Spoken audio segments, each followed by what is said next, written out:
Assalamualaikum warahmatullahi wabarakatuh. Perkenalkan, nama saya Yuni Ristanti dari Magister Ilmu Hukum Konsentrasi Pidana Universitas Mataram.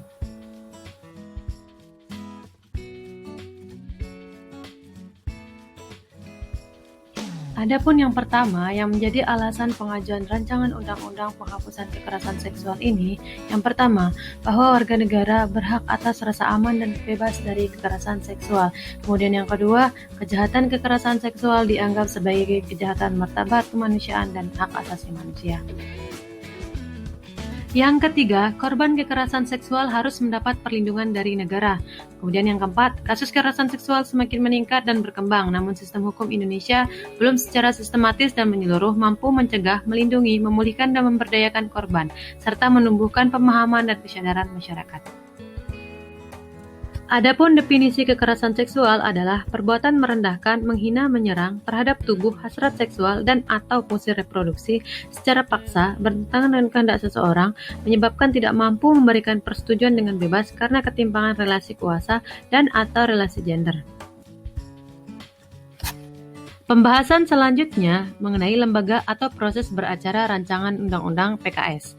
Yang pertama, ruang lingkup pemeriksaan dan alat bukti. Yang kedua, pendampingan korban, keluarga korban, dan saksi. Yang ketiga, ganti kerugian. Yang keempat, pelaporan. Yang kelima, penyidikan. Yang ketujuh, penuntutan.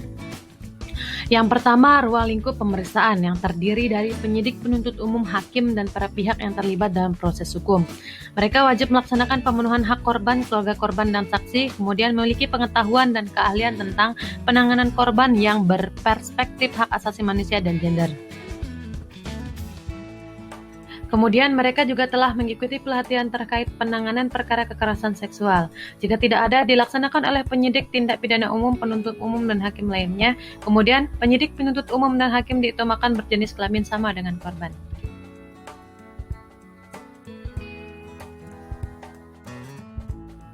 Yang kedua, alat bukti. Alat bukti dalam pemeriksaan pada setiap tahapan perkara kekerasan seksual dilakukan berdasar hukum acara pidana yang berlaku, kecuali ditentukan lain dalam undang-undang ini. Adapun alat bukti yang dimaksud, yang pertama, surat keterangan psikolog atau psikiater. Yang kedua, rekam medis dan/atau hasil pemeriksaan forensik.